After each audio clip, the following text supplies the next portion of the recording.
Hello and welcome to another quick video in our WordPress series. In this video I'll be showing you how to add a new post and going through the editing options available. Adding a new post probably sounds quite simple, but as a beginner it can be confusing, not to mention even the more savvy users are surprised to find the hidden gems on the post screen. In this beginner's guide, I will show you every feature on the Add New Post screen so that you can fully utilize all the features available. So let's jump straight in and head to our Add New Post screen, like this. And let's start with the most noticeable part, the title and content boxes, which are these areas here. Yours might look slightly different depending on whether you are using the visual or the text editor. You can switch between visual and text editor while writing a post, but we do not recommend switching as this could mess up your post's formatting. Visual Editor is a beginner-friendly text editor with formatting buttons and a nice visual layout for the content area. On the other hand, Text Editor is a plain text editor where you can actually see the HTML or write your own. The first text area on the top is where you can add the post's title. The content area is where you will write the post. You can use the formatting options from the toolbar or use one of the many keyboard shortcuts available, which will speed up your writing process. If you are using the visual editor, then we have a great little video which shows you 14 tips for mastering the WordPress visual editor. In the footer area of the content editor, WordPress will show you the word count for your post. As you write, WordPress will automatically save a draft of your post. This autosave is stored in your WordPress database temporarily. As soon as you save your draft or write some more content, WordPress cleans up your autosave temporary draft and replaces it with a new one. This process ensures that you do not lose your content due to internet connection or hardware failure.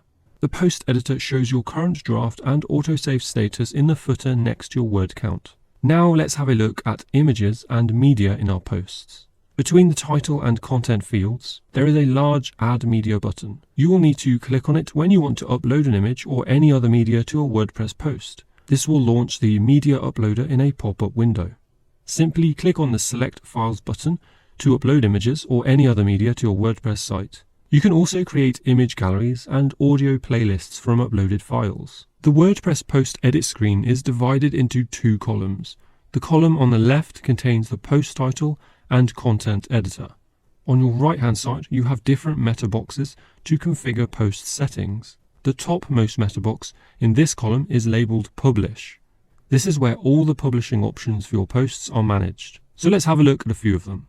Save Draft button stores a draft of the post or page that you are working on. WordPress also autosaves your posts as you write them. Preview button shows a live preview of your post. Status allows you to set a status for your post. Unless you are using a plugin to add custom statuses, you don't need to worry about this option. Click on the edit link next to visibility to expand it. The first option under visibility will allow you to make your post sticky on front page. Sticky posts in WordPress are like featured content that are displayed on top of all other posts. The next option allows you to password protect a post in WordPress. The third option under visibility is labeled private. This allows you to privately publish a post on your WordPress site. The private posts will be visible to users who have the editing privileges on your site. Click on the edit link next to publish and WordPress will display the time and date options. You can use this option to schedule posts or create backdated posts in WordPress. Finally, the publish button makes your WordPress post public. You can sort your posts into categories and tags. The categories and tags meta boxes usually appear in the right-hand column, below the Publish meta box. Categories and tags help you to organize your content in a meaningful and browsable format.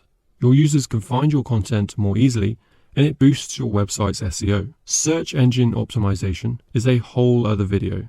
If you'd like to learn more about SEO, we have you covered. You can also use a featured image with your post. Most WordPress themes support featured images or post thumbnails for articles. Usually it's the last box in the right-hand column on the post edit screen. Simply click on the Set Featured Image link and it will bring up the Media Uploader pop-up. You can then select an image from your previous uploads or upload a new image. Some of the options on the post edit screen are hidden by default to present a cleaner and simpler editing experience. These options are not commonly used by beginners, however, you may need them later. Simply click on the Screen Options button on the top right corner of the page, and this will show a menu with checkboxes next to the option's name. As you can see, some of the options will already be checked. For the others, you can display them by clicking on the checkbox next to an option name, and it will appear on your Post Edit page.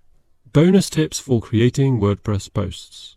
WordPress comes with a great set of tools available right out of the box to create new content and write posts. However, there are many more tools and tips that you can use to improve your writing and editorial experience. Take a look at some of the plugins we are using at Websites Made Easy. We highly recommend using Share by AppSumo, Google Analytics, as well as a few others to really leverage your WordPress website and your online presence. We've got videos covering all of these plugins. I hope this video helped you learn how to add a new post in WordPress and utilize all the features available to you. If you